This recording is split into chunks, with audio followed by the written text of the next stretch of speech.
사무엘상 2장 말씀 전하는 시간 갖겠습니다. 여러분, 나무가 왜 그렇게 높게 자랄까요? 나무가. 제가 오늘 아침에 나가서 이렇게 딱 보니까 저 앞산에, 이제는 앞산 같지도 않아요. 너무 나무가 우리 교회 쪽으로 전진을 해가지고 앞산이 아니라 그냥 옆에 있는 그런 나무 같은데, 유독 한 나무가 엄청나게 높이 자라는 거예요. 저 나무가 왜 저렇게 높이 자랄까 이런 생각을 하게 됐습니다. 여러분 생각은 어떻습니까? 왜 나무가 그렇게 높이 자랄까요? 주변에 나무가 많아서 네, 그거를 치고 올라가서 햇볕을 보기 위해서. 그렇죠. 햇볕을 보기 위해서.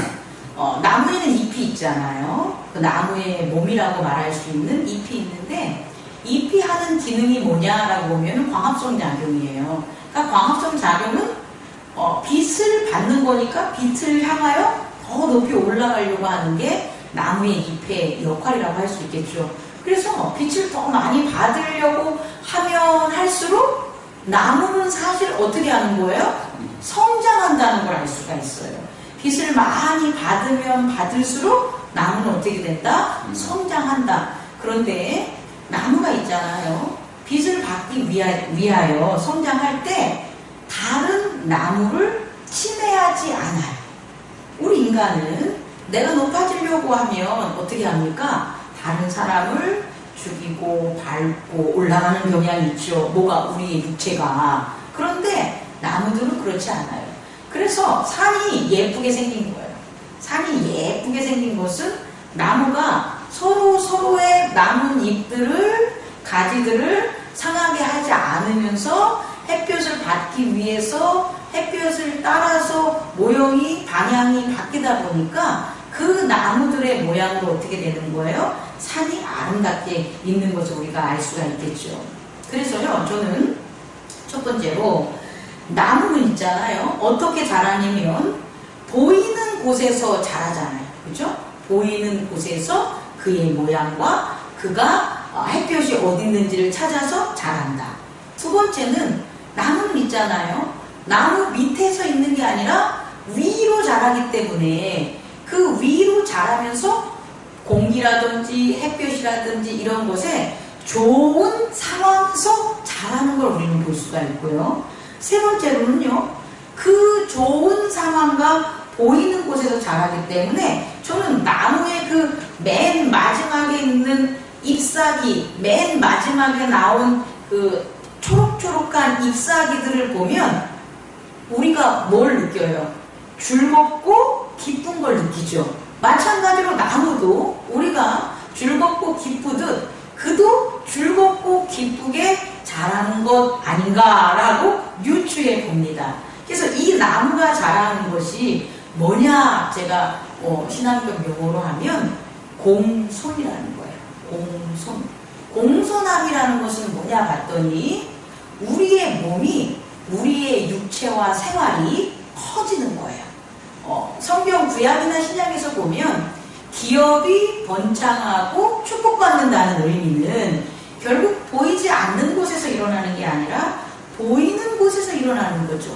저 사람의 인품이 속에서 있는 게 아니라 겉으로 드러나는 행동을 통해서, 생각을 통해서 나타나는 거잖아요. 그러니까 인품은 속에 있는 내면의 세계가 아니라 육체의 몸이 보이는 생각과 행동의 품격이 인품이 되는 거잖아요.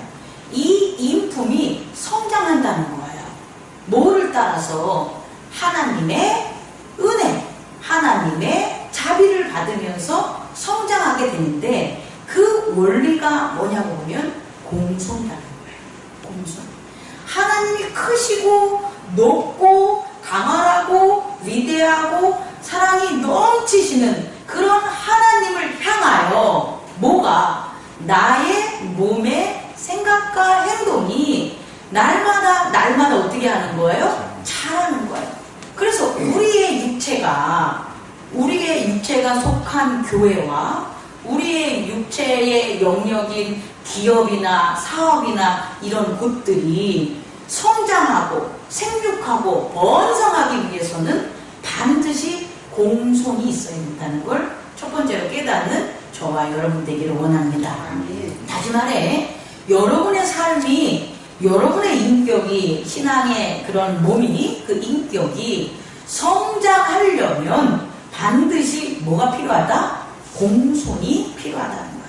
우리는 하나님을 공손함으로 보이는 곳, 이 세상 살아가는 믿는 자나 믿지 않는 모든 자가 보이는 이곳에서 또 어떤 상황, 핍박과 압박과 고난과 역경 이런 게 아니라 좋은 보이는 은혜로운 상황 속에서 어떠한 삶의 상태로 즐거움과 기쁨의 찬양을 드리는 그런 상태로 우리는 번성할 수 있다는 거예요. 아멘. 여러분 꼭 깨닫기 바랍니다. 아멘. 우리의 번성과 우리의 성장, 기업의 충만함은 보이는 곳에서 기쁘고 좋은 굿 컨디션, 그런 상황에서 나타난다. 그게 바로 뭐다? 공손이다. 우리가 공손하면.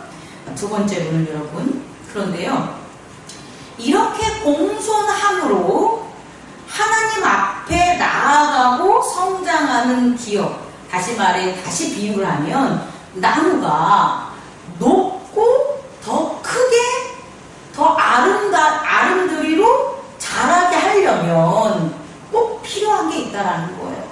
뭐가 강할수록 나무는 더 높이 성장할 수 있을까요? 그렇죠. 뿌리라는 거예요. 뿌리.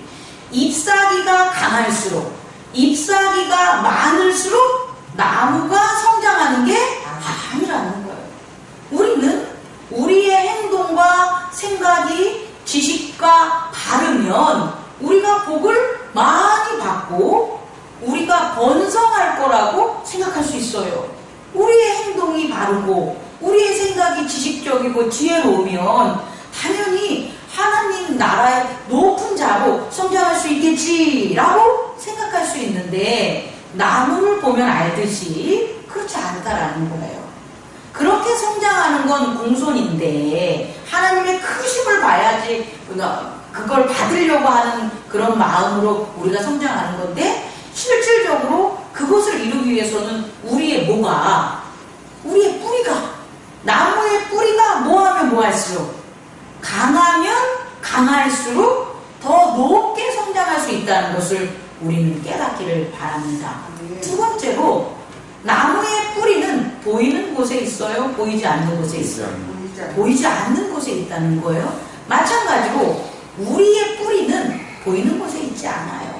우리의 정말 인격은 사람의 격을 나타내. 이건 사람이야 라는 격은 보이는 곳에 있다, 보이지 않다. 보이지 않는 곳에 있는 거예요. 우리의 인품은 보이는 곳에 있지만 생각과 행동으로 우리의 인격, 우리의 본질됨은 어디에 있다? 보이지 않는 내면의 세계에 있다. 그것이 뭐가 되냐면 우리의 뿌리, 근본이라고 하는 거예요. 의지라고 하는 거예요. 그래서요, 여러분, 우리의 의지는, 우리의 마음은 내면의 세계에 있어서 보인다, 안 보인다? 안 보인다는 거예요. 그래서요, 우리의 내면의 세계는 오히려 인간이 이 육체의 몸을 가지고 있었을 때예요. 부활의 몸을 가지고 있었을 때는 안 그런데, 육체의 몸을 가지고 있었을 때 마음의 세계를 다스리는 게 힘든 거예요. 왜냐면 육체의 몸으로 봐야 되니까 마음의 세계를 볼 수 있어요, 없어요? 없어요.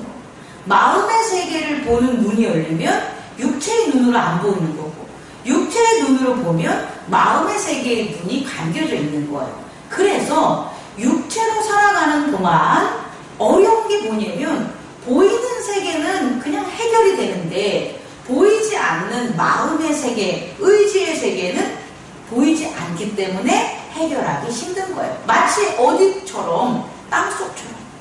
땅속에 우리가 나무를 심어 놓으면 겉에 있는 나무의 성장은 우리가 잘 보잖아요. 그런데 땅속에 있는 뿌리는 우리가 파면 팔수록 어떻게 돼요? 뿌리가 약해져요. 흙이 약해져요. 그래서 뿌리를 본다고 해서 잘못해가지고 나무를 옮겨 심다가 오히려 나무를 뭐 하는 거예요? 죽일 수 있는. 우리의 마음도 그래요.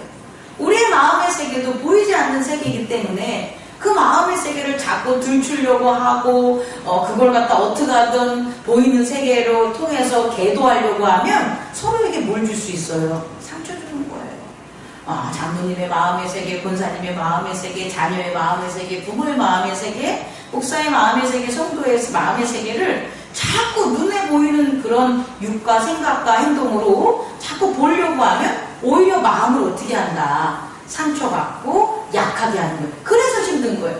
그래서 서로의 마음을 이해하는 게 너무나 어려운 거예요. 신약의 시대에 있어서 제자들이 예수님의 마음과 의지를 이해하는 게 너 왜 그것도 몰라? 그것도 이해하지 못해? 정말 이해하지 못하는 거예요.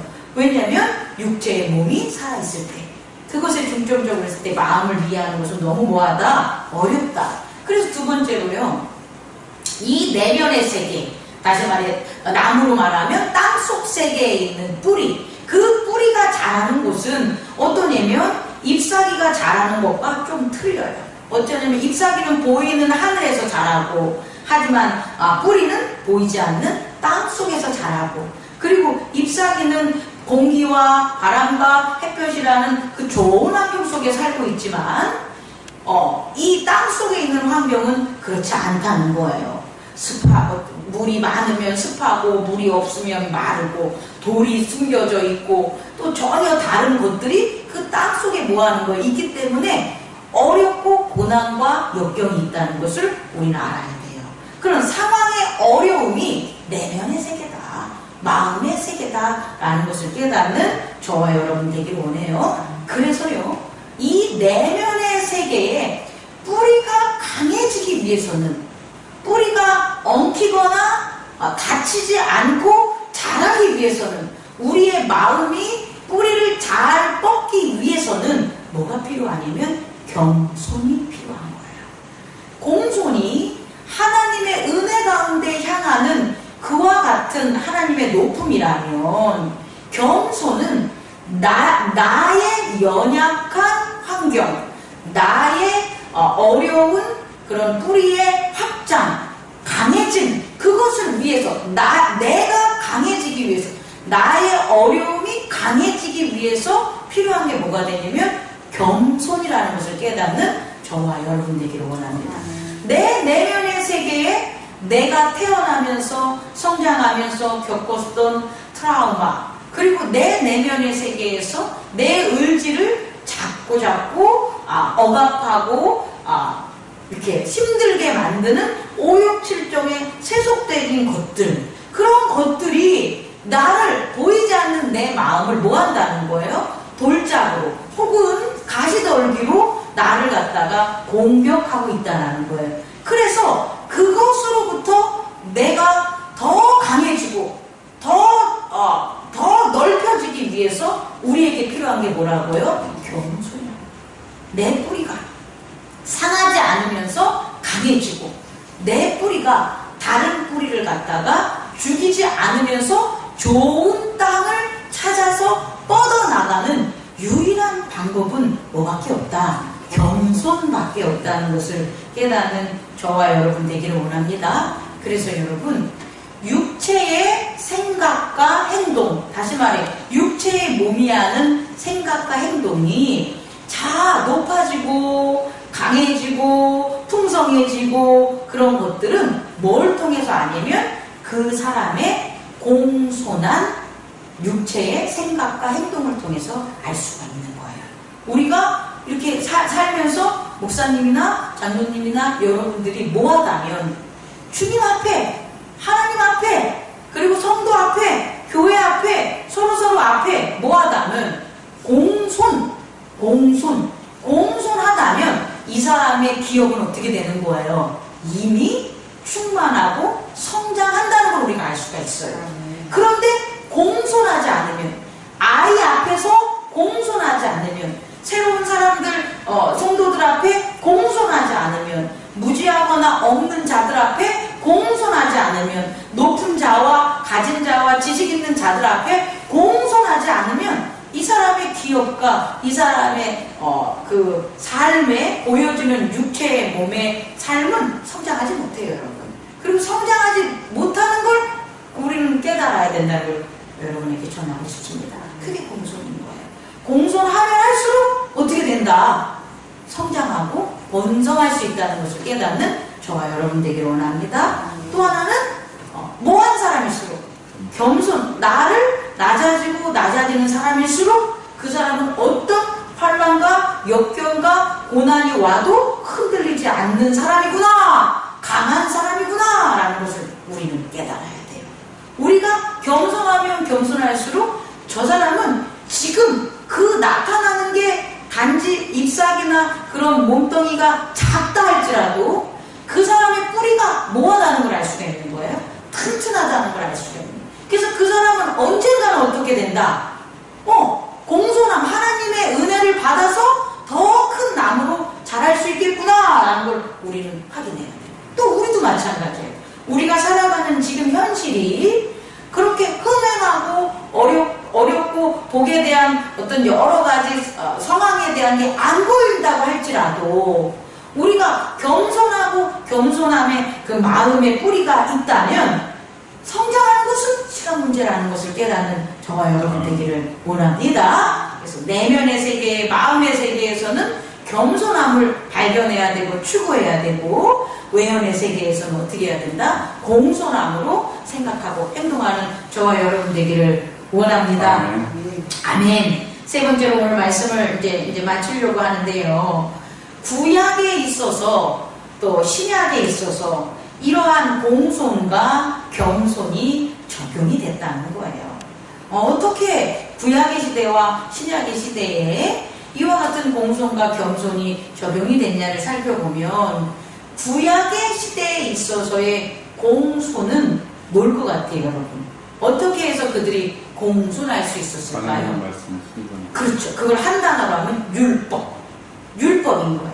그들이 자기의 생각과 자기의 행동을 하나님의 자녀의 택함받은 백성의 인품으로 바꿔질 수 있는 것은 오직 율법밖에 없다는 거예요. 율법의 생각을 갖고 율법의 생각으로 행동했더니 그들이 어떻게 된 거예요? 하나님의 자녀의 백성이 됐다는 거예요. 그래서 흥행한 거예요. 아브라함이 하나님의 명령을 받아서 그 명령이 자기의 법이 된 거잖아요.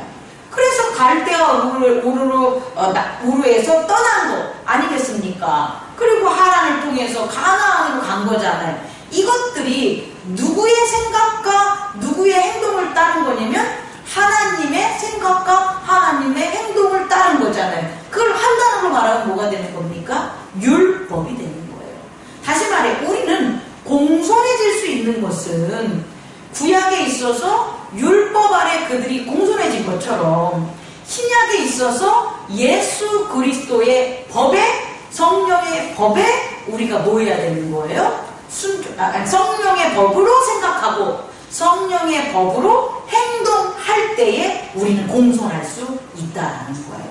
여러분, 그 예수 그리스도의 법, 하나님을 내 몸과 내 뜻과 내 정성을 다하여 섬기라는 것, 또 너의 이웃을 하나님을 섬기듯 내 몸과 내 뜻과 내 마음과 정성을 다해서 섬기라는, 사랑하라는 이 두 가지 예수 그리스도의 율법을 저와 여러분이 지키길 바랍니다. 아멘. 그게 공손인 거예요.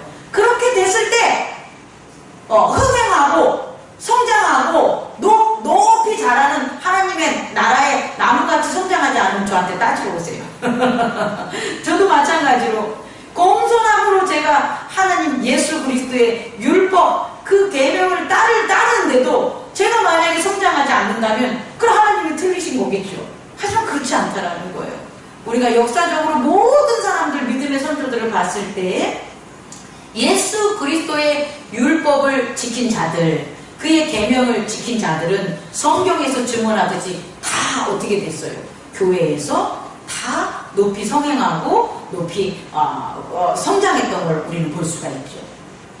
한 증인을 세운다면 어부였던 베드로가 초대 교황이 되는 것, 초대 믿음의 교회의 우두머리, 베드로의 반석 위에 교회가 세워지는 그 놀라운 그 성장 나무가 돼서 지금까지 그러니까 베드로의 반석 위에 세워짐이 그치지 않고 있다는 것. 우린 그것을 보면 베드로가 예수 그리스도의 말씀에 공손함으로 나아갔던 그의 생각과 행동을 우리는 유추해 볼 수 있다는 겁니다. 그 외에도 너무나 많다는 거죠. 또 하나. 그럼 이제 두 번째는 뭐가 됩니까? 그건 우리의 생각과 행동이 율법을 지킬 때고요. 그 다음에 우리의 마음이 겸손해질 수 있는 건 무엇을 통하여 겸손해질 수가 있을까요? 순종. 독종이 아닌 순종인데 그 순종이 뭐냐 봤더니 한 단어로 얘기하면 예배. 제단인 거예요. 제단. 예배 없이 겸손해질 수 없어요. 왜? 예배에서 우리의 마음에 속죄제가 드려지니까. 예배에서 우리의 마음에 화목제가 드려지니까. 당연히 우리의 마음이 어떻게 되는 거예요? 정화되고 영양분을 얻게 되고 죄와 트라우마와 공격과 여러 의지와 약함들이 회복되는 일들이 벌어지잖아요. 그러니까 우리의 마음이 점점점 여기서는 긍정적인 강함, 긍정적으로 강해지고 튼튼해질 수 있는 게 바로 예배밖에 없다는 거죠. 그래서요, 교회가 예배를 드리는 게 정말 속죄와 화목제가 잘 드려져서 하나님이 응답받는 속죄와 화목제의 그 제단이 응답받는 그런 예배를 드리는 교회의 성도들은 그들의 마음이 어떻다는 걸 알 수가 있어요. 겸손해서 튼튼하다는 거예요. 겸손은 약한 게 아니에요, 여러분. 겸손은 튼튼한 거예요, 오히려. 겸손은 튼튼해가지고 그들은 이 교회가 어떠한 환난과 역경과 어떤 시험과 이런 것들이 다가와도 뭐 할 수 있는 거예요? 흔들리지 않는 그와 같은 마음을 가진 예수 그리스도의 본 의지를 가진 그와 같이 드러난다는 거예요. 사람도 마찬가지라는 거예요. 부모로부터 아름다운 사랑의 본 의지를 잘 받은 아이는 어려운 일이 경험했을 때 그것을 이기려는 그의 마음이 있다는 거예요. 그런데 돈 있고 지식 있고 그냥 겉으로 보이는 것은 다 풍족했는데 부모로부터 건강한 의지와 사랑을 받지 못한 아이는 조금만이라도 어려움이 처해 있으면 뭐 하는 거예요? 그 뿌리가 흔들리는 거예요. 그 마음이 흔들려서 좌절하는 것들을 우리는 경험할 수 있다는 거예요. 다시 말해서 우리의 내면의 세계의 뿌리가 강하게 되려면 정말 강한 자는 뭐한 자다? 겸손한 자다. 정말 낮은 자는 어떤 자다? 공손한 자다. 하나님을 공손히 섬기는 자가 그 삶에 있어서 낮은 자라는 것을 깨닫는 저와 여러분 되기를 원합니다. 말씀을 마치겠습니다. 그래서 오늘 열왕기상 2장을 보면 그 모습이 누구에게 나타나냐? 솔로몬에게 나타난다는 걸 우리는 확인할 수 있다는 거예요. 오늘 말씀에서 가장 의아스러운 것은 솔로몬이 그렇게 왕위를 계승받을 때 그렇게 평화로운 그런 상태가 아니었다는 거예요. 아도니아가 자기가 왕이 된다는 것을 공고하게 사람들과 모여서 요압과 아비아달 제사장과 함께 자기들끼리 잔치를 베푼 것을 볼 때에 솔로몬이 왕이 되는 상황은 그렇게 좋거나 강하거나 안정되지 않는 상황이라는 걸 알 수가 있어요. 그런데 왕이 된 겉으로 봤을 때는 약해 보이는 것 같은 솔로몬인데, 그리고 힘이 없을 것 같은 솔로몬이었는데, 아니 왕위를 계승한 다음에 그가 보인 결단과 모습은 전혀 다르다는 것, 전혀 새로운 것을 우리는 알 수가 있다는 것. 자, 오늘 4명이 나옵니다. 주목해 줄게. 첫 번째가 엄마예요. 밧세바. 밧세바한테 솔로몬이 뭐라고 하냐면, 당신이 원하고 청하는 것을 말해보십시오. 제가 들어주겠습니다. 라고 했어요. 그랬더니 밧세바가 뭐라 그러냐면, 그 다윗의 그 누구죠? 종이었던 시종 들었던 여자를, 이름 지금 찾아봐야 되는데 생각이 안 납니다. 여기 다 찾아봐야 되는데, 수면 여자 아비삭. 이 아비삭을 갖다가 누구에게, 아도니아가 자기에게 주기를 바랍니다 라고 청한 거예요. 그러면 여러분, 솔로몬이 우리는 어머니 당신이 청하는 걸 제가 다 들어주겠습니다 라고 할 때 그렇게 하세요 라고 할 수도 있을 것 같이 보이잖아요. 그런데 바세바가 그렇게 얘기했을 때 바세바도 솔로몬이 그것을 들어줄 것 같으니까 그래 아도니아야 내가 다윗 솔로몬에게 얘기해서 그 청 아비삭을 수남 여인 아비삭을 갖다가 주게 할 때 이렇게 했을 때인데 그 말을 듣고 오히려 솔로몬이 어떤 반응을 보여요? 어머니 당신 미쳤어요? 이 얘기예요. 어머니 당신 미쳤습니까? 그러면 왜 나한테 그런 청을 합니까? 누구에게? 아도니아를 왕으로 세우시지 이 얘기예요. 지금 왜 나한테 그런 청을 하십니까? 그런 청을 차라리 하시려면 아도니아를 왕으로 세우시는 걸 저한테 청하시지. 이건 대단한 강함 아니겠습니까? 그 환경 속에. 그런데 그런 말을 함으로써 어떻게 한 겁니까? 아도니아는 죽을 일이 벌어지지 않았어요 원래는. 그런데 이 아도니아가 바세바한테 이 청을 했기 때문에 솔로몬이 그걸 들었기 때문에 당장 누구도 죽여버려라. 아도니아를 죽여버리려고 하는 거예요. 야, 이 강함이 어디에서 나왔을까요? 뿌리. 하나님의 근본적인 율법, 제단에 다윗 내 아버지가 했던 그 뿌리를 나는 건들지도 않고 상하게 하지 않겠다는 거예요. 이 이스라엘 왕조의 뿌리, 내 바로 위인 다윗이 그 다윗의 종으로 있었던 아비삭을 어떻게 내가 좀 편해지려고, 내가 안정되려고, 다윗의 아들, 내 형인 아도니아에게 줄 수가 있겠냐는 거예요. 다시 말해, 다윗은 하나님이 주신, 솔로몬은 하나님이 주신 그 믿음의 뿌리를 상하게 한다, 안 한다? 안 한다. 그럼 그만큼 내면의 세계에 있는 그 순종과 정통성, 청결함을 누가 추구한 거예요? 솔로몬이 추구했다는 걸 우리는 알 수가 있겠다는 거예요. 그래서 그 겸손함이 약함이 아니라 그 겸손함이 깨끗함으로 더러운 뿌리들을 모한다는 거예요. 제거할 수 있는 힘이 돼서 나무가 더 강해질 수 있다는 거예요. 이걸 꼭 깨닫는 저와 여러분 되기를 바랍니다. 우리의 의지가 왜 장로의 의지와 권사의 의지가 목사의 의지와 하나가 돼야 됩니까? 목사의 의지가, 교회의 의지가 누구의 의지와 하나가 돼요? 예수 그리스도의 의지와 왜 하나가 되는 거예요? 뿌리가 굳건하고 잔뿌리들 이런 것들이 아닌 굵은 뿌리들이 뭐하게 겸손함으로 그들이 한 깨끗한 것을 받아들여서 강해지기 위해서 당연히 그런 거 아니겠습니까? 의지가 하나가 되는 게 여기 있다는 거예요. 여러분, 우리의 의지가 그리스도의 의지와 하나가 되는 이유는 우리가 강해지려고 하는 거예요. 우리의 뿌리가.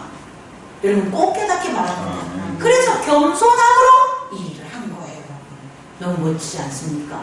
두 번째는요, 그가 아비아달은 뭐 한 거예요? 죽이지 않은 거예요. 아비아달은 분명히 죽을 만해요. 왜냐면 아도니아 편이었었으니까. 그런데 솔로몬은 아비아달 제사장을 죽이지 않았어요. 파멸을 시켰지만 왜냐 봤더니 당신이 내 아버지가 어려움이 처했을 때 내 아버지를 도와서 살려줬기 때문에 나 또한 내 아버지의 그 뜻을 뭐 한다는 거예요? 당신에게 펼치겠습니다 라고 해서 제사장직만 파직하고 살려주는 모습을 우린 또 볼 수가 있다는 거예요. 또 세 번째 인물에서 누가 됩니까? 요압이 되는 거죠. 요압이 행한 일 중에 다윗이 알지 못하는 불의한 필들이 있지만 누구는? 솔로몬은 요압을 죽이지 않았어요. 왜 죽이지 않았냐면 요압이 어디 있기 때문에 지금 자기를 죽일 줄 알고 제단에 올라가서 뿔을 붙잡고 있으면은 제단에서는 살생이 있습니까? 없습니까? 없지요. 없어서 자기를 죽이지 않을 거라고 해서 거기서 이렇게 뿔을 붙잡고 있는 거예요. 그래서 그 시킨 자가 다시 돌아왔는데 제가 잘못 전했네요. 왕이 솔로몬이 요압은 그 제단에 뿔을 붙잡고 있으면 자기를 솔로몬이 뭐하는 거? 안 죽일 줄 알았겠죠. 그죠? 그런데 그 소식을 듣고 솔로몬이 어떻게 한 거예요? 죽이라고 했죠. 이건 너무나 센세이션한 거예요. 그들 내에서는 성전에 들어가서 뿔을 붙잡고 있는 자는 감히 그 안에서 죽이지 주지 못하는 거였단 말이에요. 그런데 솔로몬은 오히려 어떻게 한 거예요? 그를 주겠다는 거예요. 그런 어떤 겉으로 보이는 것이 중요한 게 아니라는 거예요. 솔로몬에게 있어서는. 솔로몬에게 있어서는 뭐냐면 요압이 자기가 살기 위해서 다른 가지들을 무성하게 쳐 죽인 것, 그것은 뭐냐면 하나님의 은혜에 순종해서 율법에 순종해서 그가 다윗을 섬긴 게 아니라 자기의 오욕칠정, 자기의 경험과 생각과 몸의 행동, 기호나 이런 것들 때문에 그런 걸 쳐가면서 다윗을 섬긴 거라는 거예요. 그것을 솔로몬은 안다는 거죠. 그의 행동과 생각이 하나님의 율법의 공손함에 의해서 다윗을 섬긴 게 아니라 그의 경험과 그의 의지와 기호대로 섬긴 걸 알기 때문에 반드시 요압은 어떻게 해야 되는 거예요? 죽여야 되는 거예요. 그러지 않으면 다시금 자기에게도 그 무고한 자의 피를 흘리게 해가지고 자기에게 대적할 것이 뻔하게 알기 때문에. 그래서 솔로몬은 뭐 한 거예요? 요압을 죽인 거예요. 네 번째 인물은 누가 나옵니까? 시므이가 나옵니다. 시므이는요, 우선 살려준 거예요. 죽이지 않고. 자기 아버지를 욕했지만, 그 욕하는 것에 있어서 다윗이 시므이를 살려준 것을 인정한 거예요. 단, 그럼에도 불구하고 너의 저주는, 시므이의 저주는 어떤 저주예요? 참된 저주였어요? 거짓된 저주였어요? 거짓된 저주였잖아요. 하나님이 다윗을 싫어하지 않고 다윗을 좋아하는데 시므이는 다윗의 가게가 저주가 받는다고 하나님이 싫어한다고 해가지고 저주를 한 거잖아요. 어찌됐든 시므이가 한 저주는 거짓된 저주잖아요. 그 거짓된 저주에 대한 결과는 시므이가 감당해야 돼요? 안 해야 돼요? 감당해야 되죠. 근데 다윗 때는 그걸 안 했단 말이에요. 그래서 솔로몬이 어떻게 했냐면 그를 갖다가 가두는 거죠. 그가 어떤 지경에 가가지고 그 지경에서 어떻게 하는 거예요? 나오지 않게끔 거기서만 살아라. 그럼 내가 네 생명은 보존해 주겠다라고 한 거예요. 그런데 뒷내용은 우리가 안 읽었지만 그의 종이 도망가는 일이 벌어졌어요. 시므이의 종 2명이 도망가는 일이. 그래서 시므이가 자기도 모르게 솔로몬에게 하는 얘기를 잊어버리고 그 종 2명을 잡으러 갔다 오다가 솔로몬이 그 지경을 벗어난 걸 알게 돼서 죽임을 당하게 되는 거예요. 자, 우리는요, 말씀을 마치겠습니다. 솔로몬에 대해서 정말 본받아야 되고 우리가 믿음에 대해서 우리가 취해야 될 게 두 가지가 있다는 거예요. 하나는 하나님 앞에 뭐하는 것? 공손함. 그의 높음의 공손함으로 그의 생각과 행동이 자기의 생각과 행동을 따르는 게 아니라 율법을 따른 것처럼 우리도 성령의 음성을 통하여 그의 음성, 성령의 법을 통하여 예수님께서 가르쳐준 율법을 통하여 우리의 생각과 행동에 들여지는 공손함을 살아가야 된다는 걸 깨닫길 바랍니다. 또 하나는 우리 안에 내면의 세계에 겸손함으로, 겸손함이 있다는 것은 아버지의 의지를 받아들이는 거예요. 예수 그리스도의 의지를 받아들이는 거예요. 우리 서로서로의 의지를 죽이는 것이 아니라 그리스도 예수 안에서 하나가 되는 거예요. 그게 겸손함이라는 거예요. 그 겸손함이 뿌리를 강하게 해서 대적하는 모든 자들을 갖다가 정말 지혜롭게 물리치는 모습들을 우리는 발견할 수 있다는 말씀 마치겠습니다. 살아가는 삶에 있어서 마음의 문제와 행동의 문제밖에 더 일어나지 않잖아요. 여러분이 경험하고 직면하는 마음의 문제들을 예수 그리스도의 의지, 그 의지를 받는 겸손함으로 이기시고 더 강해지시길 바라고, 우리의 행함이 우리의 사업과 지경과 보여지는 모든 것들이 하나님의 은혜를 봉선히 받음으로 더 하늘을 향해서 더 소망하며 나아가는 저와 여러분 되기를 권면합니다. 기도하겠습니다. 꺼주시기 바랍니다.